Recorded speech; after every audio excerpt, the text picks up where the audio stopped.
In the late 1960s, Clint Eastwood was highly notorious for being a ladies' magnet. Eastwood has had so many affairs that Hollywood has even lost count. While some of the affairs were low-key, others were highly publicized. And there was this affair in particular that ruined everything. Now, after all of these years, Eastwood's daughter is letting us in on a particular affair that destroyed their family. So, what did she reveal? Join us as we get into all the details. Early days. Clint Eastwood has always had a special charm that makes him stand out. He was born on May 31, 1930, in San Francisco, at St. Francis Memorial Hospital. His parents, Ruth and Clinton Eastwood, lived in Oakland at the time. When Clint became famous, his mother went by the name Ruth Wood, after marrying her second husband, John Belden Wood. Clint was given the nickname Samson by the nurses because he weighed 11 pounds 6 ounces at birth. He also has a younger sister named Jean. Clint's roots go way back, as he's a descendant of William Bradford, who came to America on the Mayflower. This makes him the 12th generation of his family to be born in North America. Growing up, Clint's family moved around a bit in the 1930s due to his father's job changes. Eventually, they settled in the wealthy town of Piedmont, California, where Clint had a swimming pool. His parents each drove their own cars, and they were part of a country club. His father worked for Georgia Pacific, while his mother later took a job at IBM. Clint didn't always have the best time in school. He struggled academically and was even held back a year. At Piedmont High School, he got into trouble for writing an inappropriate message on a scoreboard and burning an effigy on the school lawn, which led to his transfer to Oakland Technical High School, where he graduated in 1949. As a young man, Clint worked a variety of jobs, including as a lifeguard, paper carrier, and grocery clerk. In 1951, he tried to go to Seattle University, but ended up being drafted into the U.S. Army during the Korean War. During his time in the Army, Clint was on a bomber that ran out of fuel and crashed into the ocean near Point Reyes. After swimming 2 miles to safety, he was discharged in 1953. Clint's early life shows how much he overcame, from school troubles to surviving a plane crash. His story is full of determination, and this was just the beginning of what would become an iconic career. Clint Eastwood's journey into Hollywood wasn't a simple one, but it was certainly an interesting ride. According to one version of his story, while filming in Fort Ord, an assistant spotted Eastwood and took him to meet the director, but this account is questioned by Eastwood's biographer, Patrick McGilligan. In Eastwood's official biography, a man named Chuck Hill, stationed at Fort Ord, played a key role in reconnecting with Clint. Hill had Hollywood connections and was able to sneak Eastwood into Universal Studios, where cameraman Irving Glassberg arranged for him to audition. The audition was under director Arthur Lubin, who was impressed with Eastwood's physical presence, standing at 6 feet 4 inches, but not so much with his acting skills. Lubin found Clint's performance amateurish, suggesting he attend drama classes to improve. Despite the criticism, Eastwood signed his first contract in April 1954 for $100 per week. However, his early acting career was marked by stiff performances and a trademark delivery of his lines through clenched teeth. Eastwood's early audition experiences were far from successful. He was rejected for a role in 6 Bridges to Cross by director Joseph Pevney in 1954. His breakthrough came with a small role in Revenge of the Creature, 1955, a sequel to Creature from the Black Lagoon. He also appeared in a number of other films, such as Lady Godiva of Coventry and Tarantula, but was still struggling to make his mark. By 1955, Eastwood's acting opportunities were growing. He worked on several other films and television shows, with his first TV appearance on NBC's Allen in Movieland in 1955. Despite these efforts, Universal terminated his contract later that same year. Eastwood joined the Marsh Agency and continued to get minor roles. including in The First Traveling Saleslady and Escapade in Japan. Without a formal contract, he was having a hard time finding consistent work, so he switched agencies. His career began to pick up in 1957 when he landed several small roles, including playing a cadet in a West Point series and a suicidal prospector on Death Valley Days. In 1958, he had a notable guest appearance as Red Hartigan on Maverick, playing a cowardly villain. The real turning point in Eastwood's career came when he was cast as Rowdy Yates in the CBS Western series Rawhide in 1958. Although Eastwood wasn't thrilled with his character, thinking Rowdy was too young and clumsy, this role became his big break. Rawhide quickly became a hit, reaching the top 20 in TV ratings and staying strong until 1965. However, the demanding schedule of filming 6 days a week for 12 hours a day was exhausting, and by the mid-1960s, the show's ratings began to slip, and it was eventually canceled in 1966. Despite Rawhide's decline, Eastwood's career was firmly on the rise. His pay increased dramatically, and by the end of the show's run, he was earning $119,000 per episode as severance pay. Though Eastwood faced many challenges early on, his perseverance eventually turned him into the iconic star he would become. Early roles that made Eastwood. In 1963, Eastwood's Rawhide co-star Eric Fleming turned down an offer to star in A Fistful of Dollars, 1964, an Italian-made Western directed by Sergio Leone, which would eventually change Eastwood's career. At the time, Leone was still a relatively unknown director, and Eastwood was eager to break free from his Rawhide image. With the help of actor Richard Harrison, who suggested Eastwood to Leone, Clint got the role. Eastwood accepted the offer, which came with a salary of $15,000 for 11 weeks of work and a Mercedes-Benz as a bonus. For Eastwood, this film was a chance to step away from the traditional heroic cowboy roles he was known for on Rawhide. He wanted to play an anti-hero, a character that was morally ambiguous, gritty, and more complex. Eastwood played the man with no name, a character that would become iconic. Leone insisted Eastwood smoke cigars in the film to help create a distinctive mask for the character, even though Eastwood didn't smoke. Eastwood later explained that he was tired of playing the typical white hat hero, always kind and predictable, and felt it was time to explore a character who was more mysterious and unpredictable.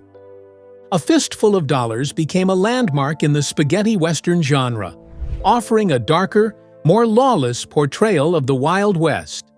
The film's success made Eastwood a star in Italy, and led to his return for the sequel For a Few Dollars More, 1965, which, along with The Good, the Bad, and the Ugly, 1966, would complete the trilogy. The rights to these films were sold to United Artists for about $900,000, solidifying Eastwood's place in film history. In 1966, Eastwood took a break from westerns to try his hand at a non-western film, The Witches, 1967, but his performance was met with criticism, being described as un-Clint-like.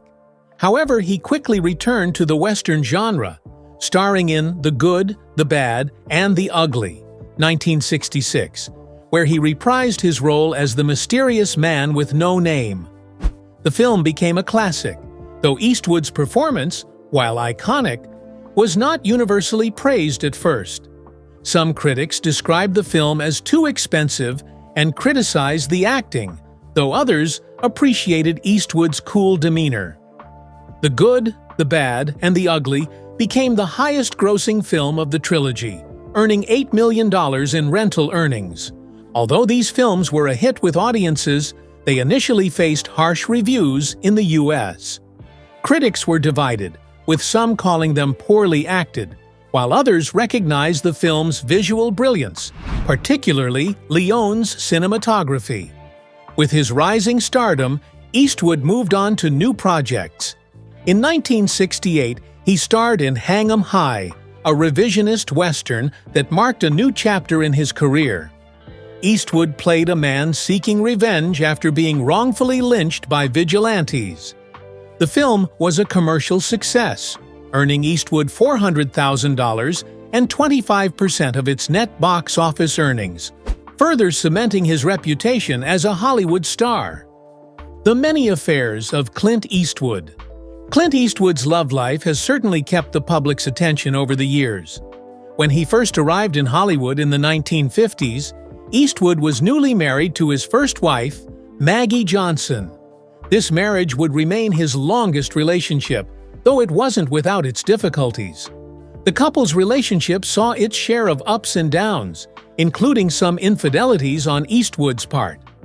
Over the years, Eastwood would have several high-profile relationships and flings, some of which led to children. Eastwood became a father to 8 children with various women, including Johnson, Titanic actress Frances Fisher, and his second wife, Dina Eastwood, with whom he had a long marriage. His marriage to Dina lasted 17 years, but it eventually ended in divorce in 2014.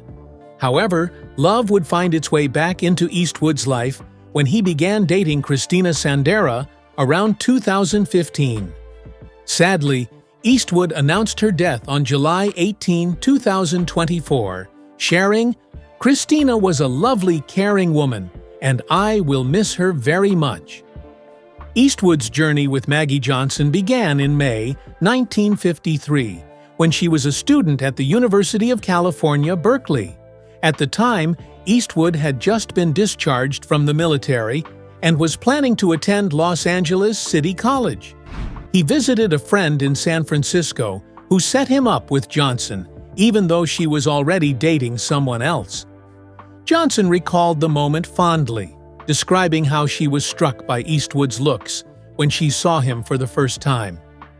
"I came down the stairs of the sorority house, and Clint had his back to me.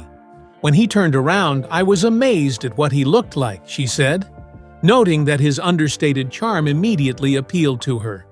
The two hit it off right away and went on several dates. However, Eastwood was also seeing other women, and before he moved to Los Angeles, he fathered a child with another woman in Seattle. By the time he arrived in LA, Eastwood was still dating Johnson, who had graduated and moved in with her family in Alhambra, California. It didn't take long before the couple began talking about marriage, though Eastwood was initially hesitant. Despite his doubts, he proposed, and they married on December 19, 1953, just months before Eastwood's daughter, Lori Murray, was born and placed for adoption, something he did not know at the time. Their early marriage wasn't without its struggles. Eastwood later described their first year together as terrible, citing his desire to continue living life on his own terms. In the late 1950s, Eastwood began an extramarital affair that led to the birth of his second child, Kimber Lynn, in 1964. It's unclear if Johnson knew about the affair, though their mutual friend Fritz Maines recalled that Johnson once asked him if she thought Eastwood was being unfaithful. Maines, wanting to ease her worries, lied to her, and Johnson chose not to focus on it. Looking back, Eastwood admitted that Johnson was a woman who knew how much room I needed, implying that their dynamic worked despite the challenges. Clint Eastwood and Maggie Johnson's marriage eventually grew stronger, despite the difficulties they faced. After tying the knot in 1953, the couple went on to welcome 2 children. Their son, Kyle Eastwood, was born in 1968, followed by their daughter, Allison Eastwood, in 1972. The family relocated to Carmel by the Sea, California, where they spent 7 years building their dream home. However, during this time, cracks began to form in their relationship, particularly as rumors of Eastwood's affair with his Play Misty for Me co-star, Sondra Locke, started to swirl. Eastwood later revealed that he and Johnson had frequent arguments about the construction of their home, which only added to the growing distance between them. By 1979, After several years of his affair with Locke, the couple's marriage had deteriorated, and they officially separated. In 1984, they finalized their divorce, with Johnson reportedly receiving a $25 million settlement. Despite their split, the two maintained a friendly relationship over the years. In fact, Johnson was by Eastwood's side when he was elected mayor of Carmel by the Sea in 1986. Their daughter Allison Eastwood spoke about the relationship between her parents in July 2022, revealing that despite their divorce, the family still spent holidays together and remained close. "I'm so thankful that both of them are friends. We all celebrate Thanksgiving together," Allison said during an interview with Fox News. She emphasized how important it was for both her parents to ensure their children knew that family was always a priority. "Their lives are intertwined, and it's been great, and they've always gotten along really well. I give my mom a lot of credit for being somebody who said, 'We have a family together, regardless of whether we're married or not. We want the kids to know that we get along, and we're friends still,'" Allison added, noting how much effort her mother made to keep the family together despite the circumstances. The second affair. While still married to Maggie Johnson, Clint Eastwood met stuntwoman Roxanne Tunis on the set of Rawhide in 1959. The two began an affair that would reportedly last for 14 years. In 1964, Tunis became pregnant and gave birth to their daughter, Kimberlyn Eastwood. Eastwood later claimed that he was unaware of the pregnancy at the time and wasn't informed about the baby until a year after her birth. In Clint Eastwood, a biography, he said that learning the news felt like the wind knocked out of him. Despite his initial shock, Eastwood made arrangements to provide for Kimber, though he didn't have a close relationship with her. He reportedly saw her only once every 3 or 4 months. Tunis continued to see Eastwood, often visiting him on set or at his office, but it remains unclear when their affair ended. The relationship between Eastwood and Tunis remained a private matter, and their daughter, Kimber, would grow up knowing her father, but with little direct involvement in his life during the affair. The messiest affair yet. When Clint Eastwood first met actress Sondra Locke in 1972, he had no idea that their relationship would end bitterly. The two initially crossed paths when Locke auditioned for his film Breezy. At the time, Eastwood was still married to Maggie Johnson, and Locke was married to her childhood best friend, Gordon Anderson. Although Locke didn't land the part, she was later cast in The Outlaw Josie Wales in 1975, and the two began an affair. In her autobiography, The Good, the Bad, and the Very Ugly, A Hollywood Journey, Locke claimed that Eastwood told her there was no real relationship left between him and Johnson. Their affair continued after filming, with Locke even moving into one of Eastwood's homes. Despite the mounting rumors about their relationship, the couple maintained that they were simply friends. Locke publicly stated in 1978, "Everybody would love for us to say, 'It's all true, we're madly in love,' but people will believe whatever they want to believe."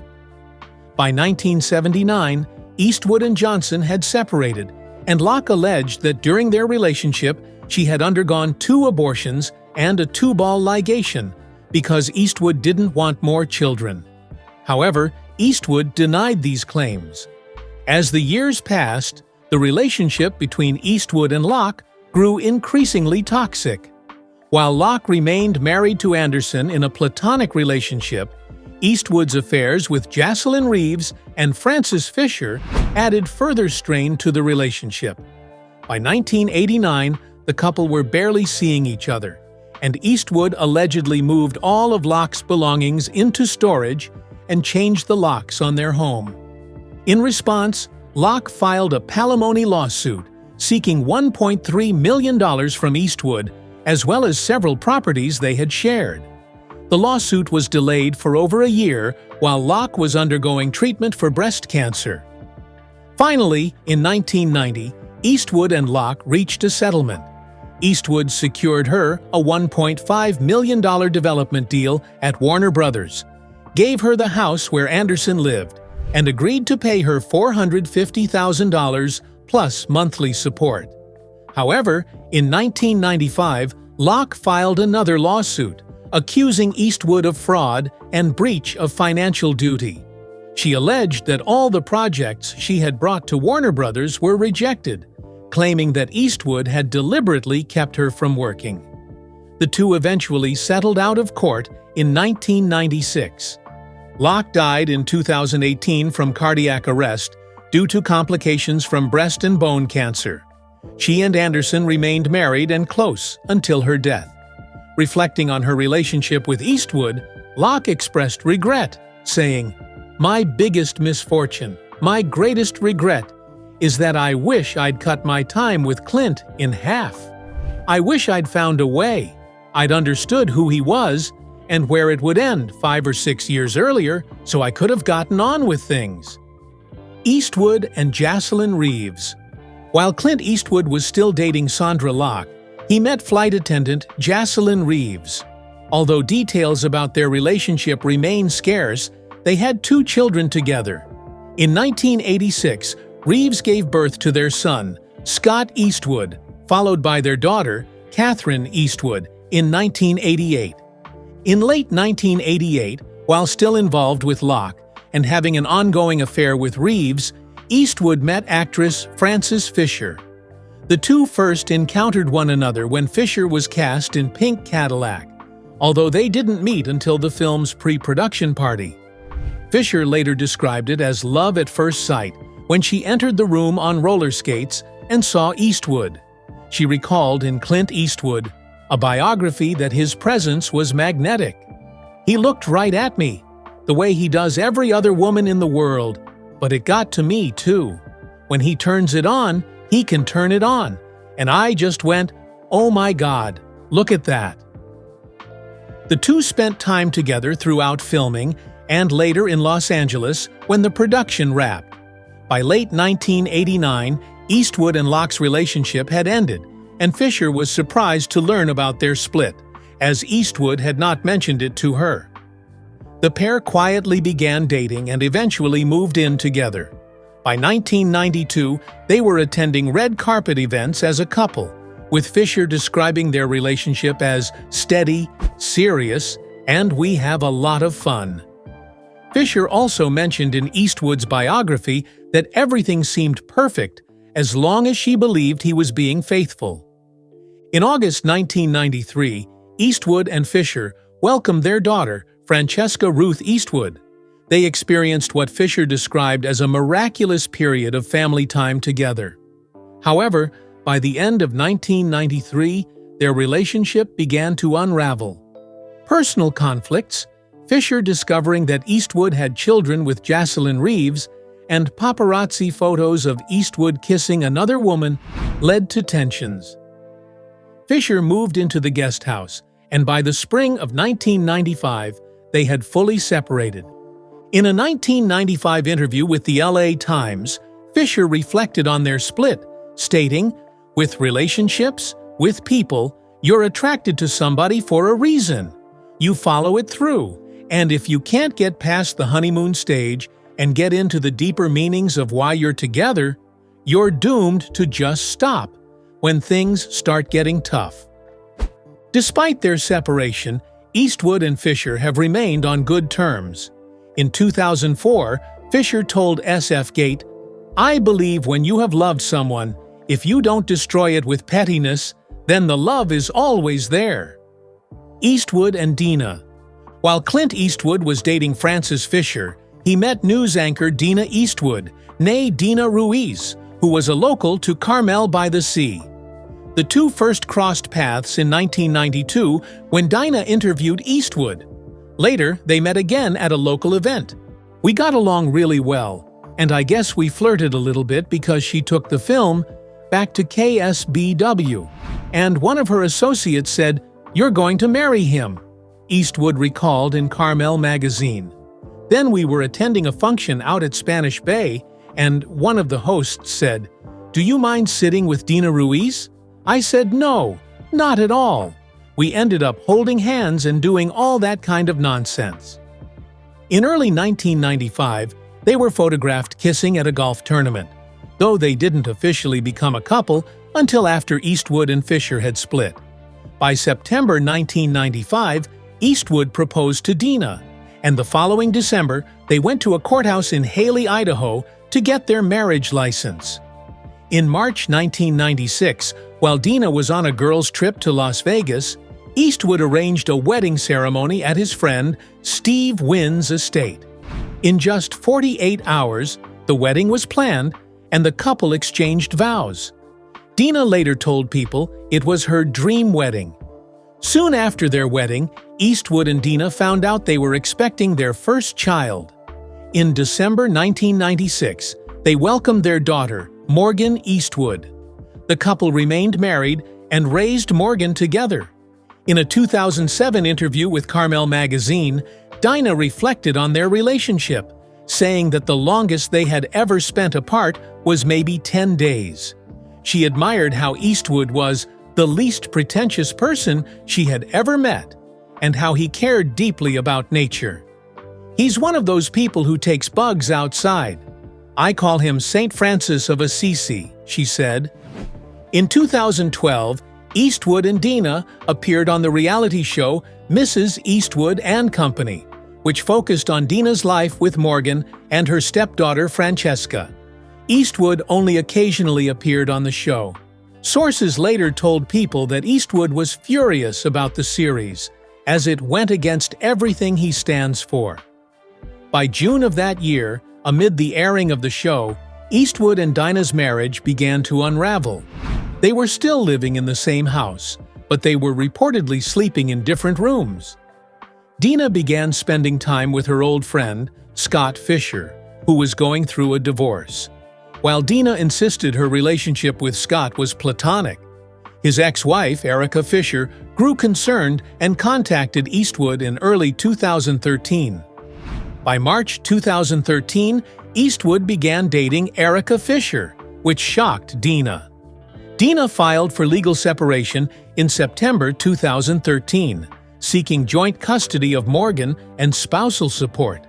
She also took to Twitter, asking her followers not to speak ill of Eastwood, stating that he was a wonderful, good-natured, brilliant person. In October 2013, Dina filed for divorce, citing irreconcilable differences. Following the divorce, Dina shared on Bethany Frankel's talk show that she and Eastwood were still on good terms. "He's lovely. He hasn't done much. It's other people around him who have done things that have blown me away. And again, my future ex-husband has done nothing wrong," she said, per E! News. "He is the sweetest. He is a loving, kind, low-key person. So my intuition was still great about marrying a good person." In July 2016, Dina married Scott Fisher in a ceremony in Santa Barbara, California. Erica Tomlinson Fisher. While Clint Eastwood was still married to Dina, Erica Tomlinson Fisher reached out to him. At the time, Erica was in the process of finalizing her divorce from her husband, Scott Fisher, who was a longtime friend of Dina. Dina and Scott had reconnected, and Erica became concerned about the nature of their relationship. After their initial conversation, Eastwood and Erica began speaking on the phone frequently. By March 2013, they began dating, though they kept their relationship private. However, Erica was photographed in Los Angeles with Eastwood in pictures obtained by the Daily Mail. The exact timeline of their relationship and how or when it ended remain unclear. Following his split from Erica, Eastwood met hostess Christina Sandera. The couple made their public debut on the red carpet at the Oscars in 2015, as reported by the New York Times. In 2018, Sandera was seen alongside Eastwood and his family, including his children, his granddaughter, and his first wife, Maggie Johnson, at the LA premiere of his film, The Mule. In July 2024, Eastwood announced that Sandera had passed away at the age of 61. What has his daughter said on the affair? Amidst these transitions, Allison Eastwood has been open about how the emotional toll of her parents' tumultuous relationship and the impact of Clint's many affairs shaped her own view on love and marriage. The pain of seeing her mother, Maggie Johnson, struggle with Clint's relationships and the instability that followed had a profound effect on Allison. Determined not to repeat the mistakes of the past, Allison made the decision in her own life to avoid marriage altogether, a choice rooted in the desire to protect herself from the kind of heartache she witnessed in her family. The emotional toll of her parents' breakup led Allison Eastwood to vow never to marry.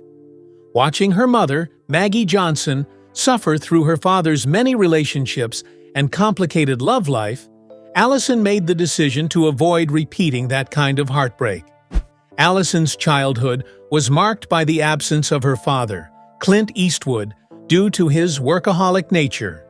He was constantly on movie sets, filming 3 movies a year, and while she and her brother spent time with him on set, they often only saw him a few times a year.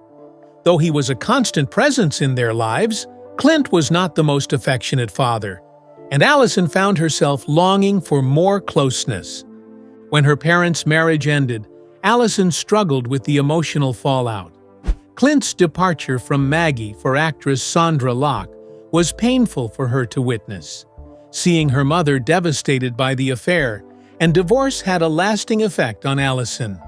She had to mature quickly to help her mother cope, but in doing so, she felt she missed out on the simpler, carefree moments of childhood.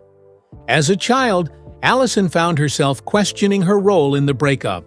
Despite reassurances from her parents that the separation wasn't her fault, the fear of not being enough lingered.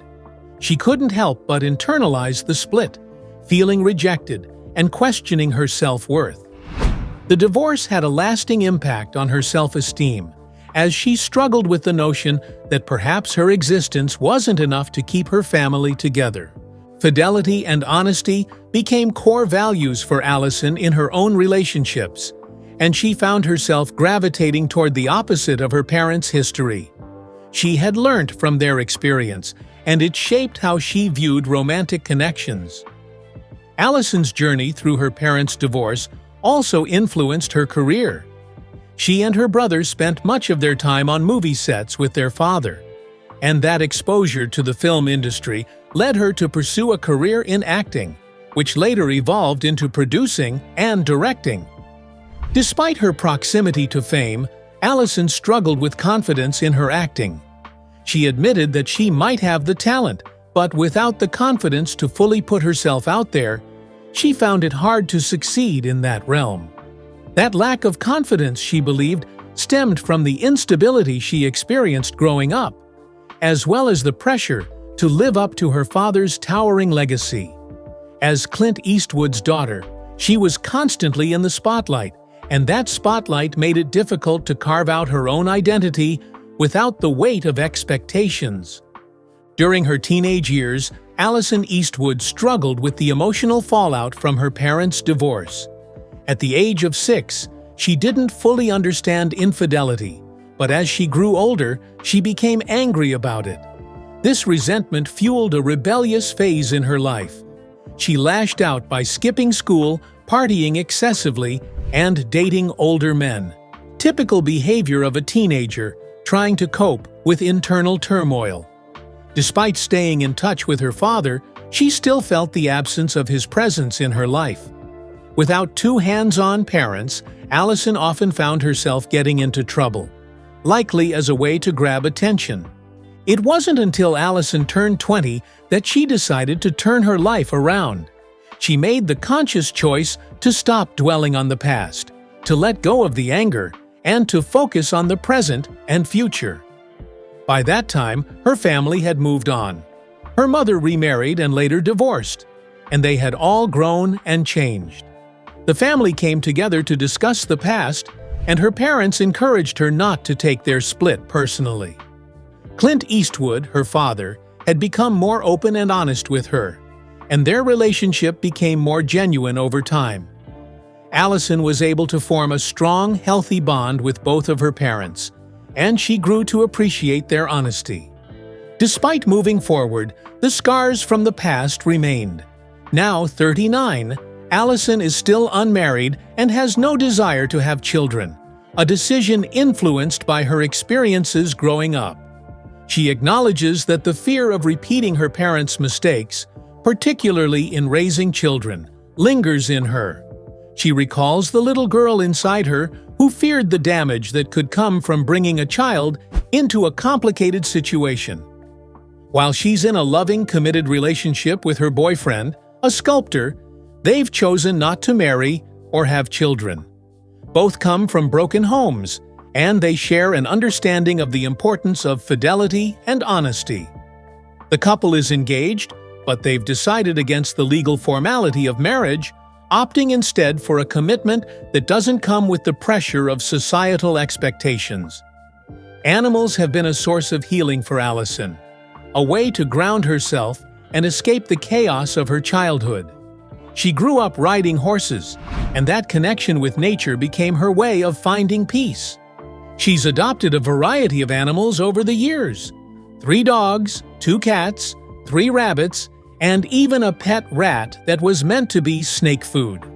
Her love for animals has extended into her professional life, as she works in animal welfare and is even developing a rescue show for National Geographic. Allison admits that if she met a man now with a history of having many children with different women, she would likely distance herself from him. She recognizes that her father, Clint Eastwood, as a successful actor, likely faced temptations, but she chooses not to judge him. The pressures of fame, constant attention from women, and long periods away from his partner made his behavior understandable, even if it was painful for Allison to witness. She is able to see that times were different when her parents married in the 1950s, and perhaps her father would have waited before starting a family had the circumstances been different. Allison maintains a solid relationship with her siblings, and they regularly gather for family events. While she doesn't see her father often due to his busy schedule, they stay in touch through phone calls and dinners. She acknowledges that she and her father share some traits: calmness, subtlety, and a dry sense of humor. It took time, but Allison has come to peace with the past. Therapy helped her process the pain, and now the memories are just that. Memories, without the emotional charge they once held. Allison's story is one of healing, growth, and the journey toward understanding and acceptance. Although her parents' tumultuous relationship shaped much of her life, she has found ways to create a fulfilling, stable existence by learning from their mistakes and focusing on what truly matters. Which of these affairs do you think is the most damning? Share your thoughts in the comments below, and don't forget to like, subscribe, and hit the notification bell for more fascinating stories.